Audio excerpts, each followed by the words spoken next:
Muy buenas tardes, chicos.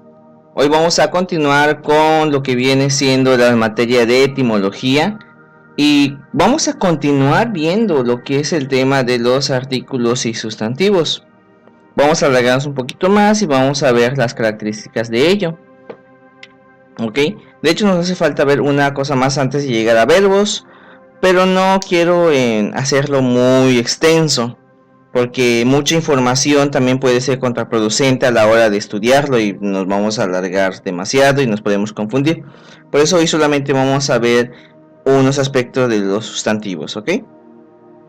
Pero antes de empezar, les dejé en sus apuntes, no muchos lo hicieron de plano y algunos sí lo intentaron, pero no lo hicieron bien, y algunos otros lo hicieron con Google Traductor y obviamente se notó, porque les pedí que tradujeran con lo que ya vimos, con los vocabulario que tenemos, que de hecho es muy poco, por eso dejé un pequeño una oración para traducir esta, que es: el hombre tiene esclavos. Y como en toda parte de traducción, de pasarlo a griego, primero teníamos que mostrar, identificar las partes de la oración. La primera que teníamos que identificar es cuál era el sujeto, en la cual dentro de esta oración el hombre viene siendo el sujeto. El hombre tiene esclavos. La otra parte viene siendo lo que es el predicado, en este caso del resto de la oración, que viene siendo tiene esclavos. Prácticamente la palabra esclavos es la que vamos a utilizar para traducir. Ahora bien, el verbo transitivo, que viene siendo tiene, esta es la que nos va a identificar cómo lo vamos a traducir. Vamos a recordar, en nuestra tabla que vimos en la clase anterior, vimos lo que viene siendo esta parte en la que viene identificándose el nominativo, genitivo, dativo y acusativo de las palabras sustantivas que terminan en omicron. Y en este caso el hombre, que traducido en griego es una palabra terminada en omicron, una palabra masculina. Y hay que identificar, si ya sabemos que el hombre es el sustantivo, viene siendo lo que es el sujeto, qué caso de los 6, nominativo, genitivo, etcétera, es el tipo de este sujeto. Y recordamos que según lo que hemos visto, el nominativo representa al sujeto o a la persona que realiza la acción. Por lo tanto, en nuestra tabla hay que identificar en dónde está el nominativo.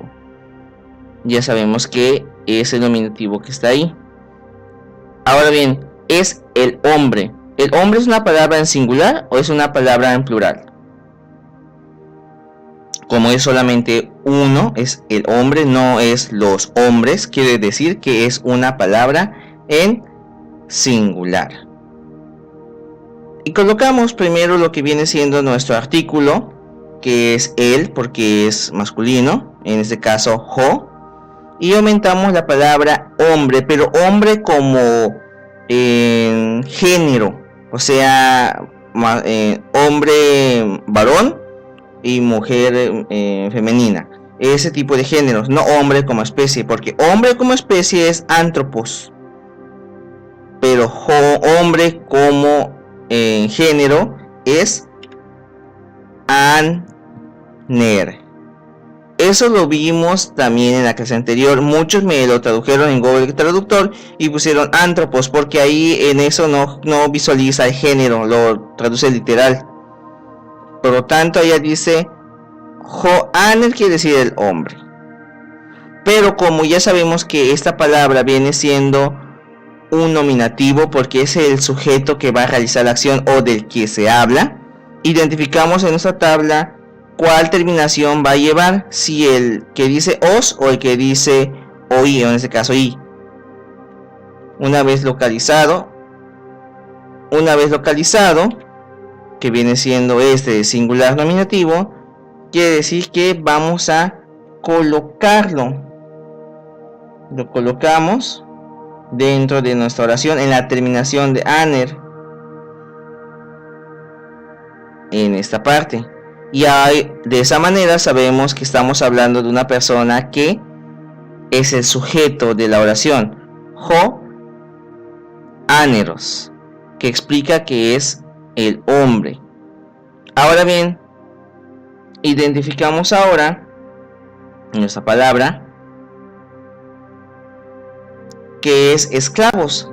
Según el vocabulario que les di de solo 3 palabras, la forma de que escribir esclavo en griego es dul, no es doul, es dul. Acuérdense que el bitongo omicron y se escucha como u, es dul. Y también recordamos qué caso nos indica que tiene pertenencia o pertenece a alguien. El genitivo explicaba que expresa una propiedad o posesión de pertenencia. Por lo tanto, identificamos en dónde está nuestro genitivo.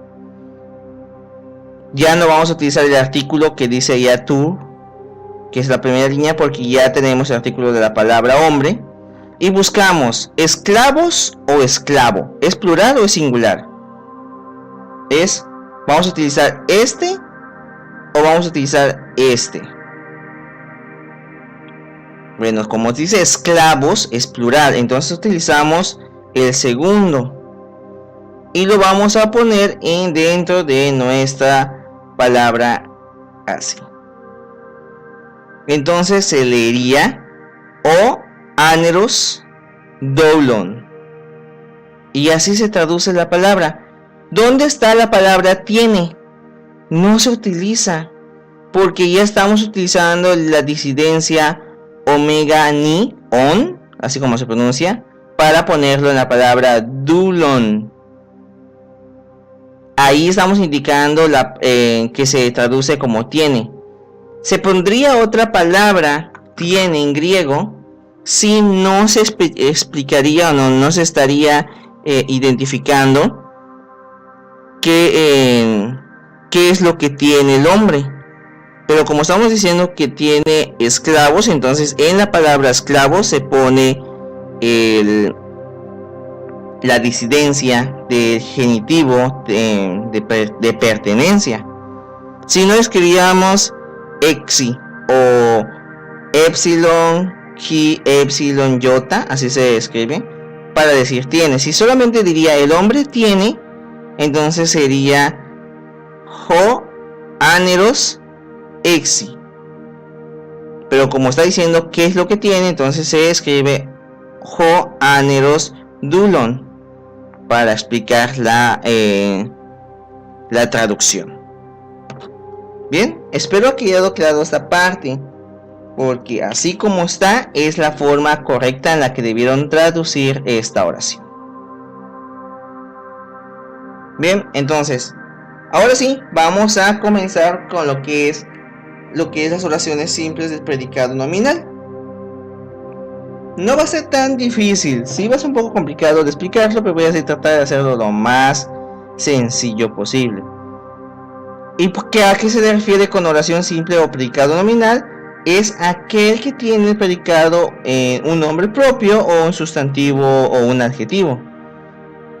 En este tipo de texto que podemos identificar, podemos notar el verbo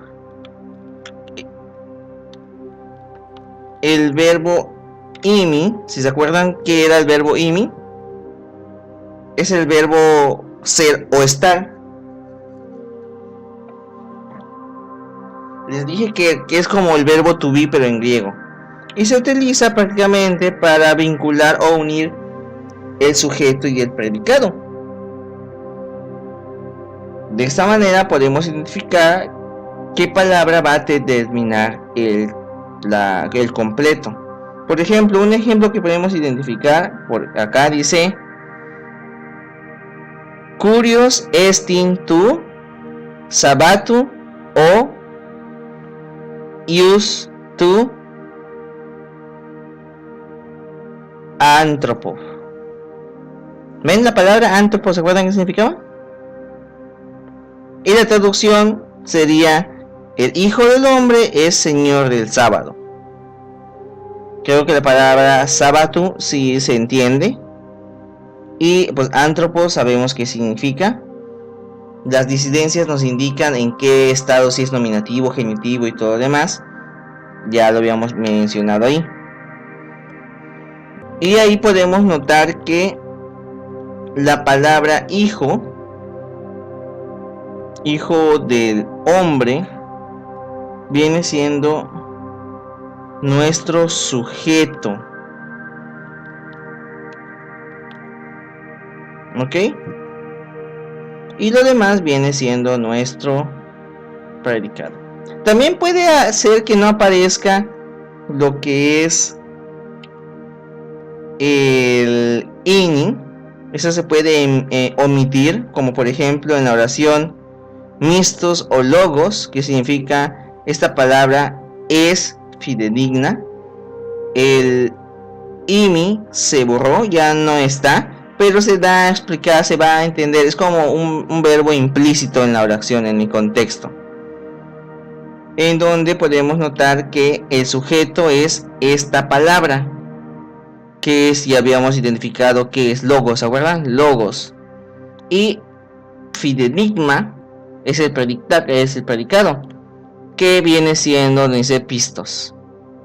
¿Ya vieron? Pistos es la palabra, bien, la palabra es pi, iota, sigma, tau, omicron, sigma. Pistos. ¿Ok?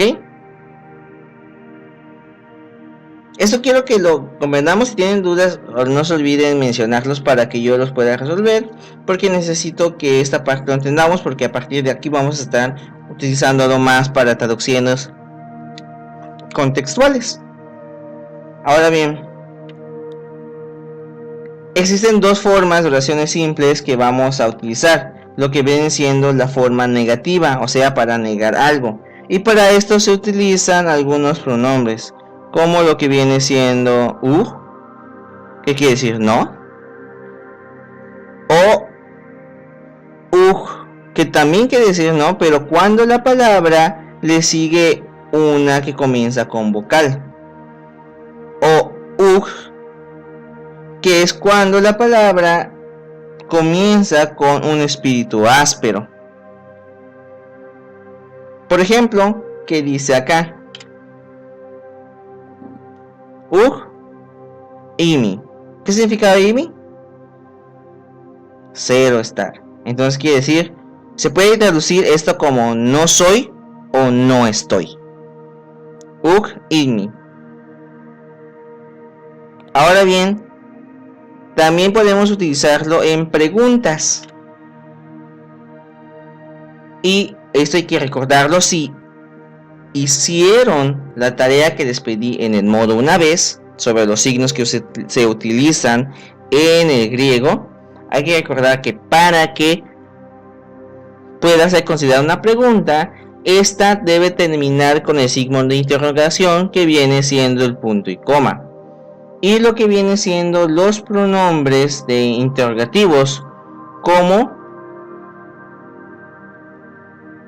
tis, que se traduce como quién, o ti, que se traduce como qué. En un ejemplo podríamos poner tus, ti, y. ¿Qué significará esto de tus, tu, tis, y? ¿Qué creen que signifique? Bueno, esto significa prácticamente quién eres. Ahora bien, también podemos utilizar lo que vienen siendo adverbios interrogativos, como son pu, que significa dónde, o poten, que significa de dónde. Una palabra, un ejemplo podría ser pu menis, que significaría prácticamente algo como ¿dónde vives? ¿Ven? Y como les mencioné, no vamos a ver mucho, porque también podríamos ver los diferentes manejos de los verbos y las conjugaciones que tienen y cómo utilizarlo según el verbo digo el sustantivo y el verbo en masculinos y femeninos, y eso no lo quiero meter ahora porque entonces sí sería un poquito complejo. Les voy a dejar una tarea en modo al respecto de estas para que me vayan traduciendo con el vocabulario que ya deberían tener, que por cierto no me han enviado, no todos, y lo que viene siendo el uso de los negativos y preguntas que ya tenemos en pantalla. Y como les mencioné, este va a ser cortito. Por mi parte sería todo.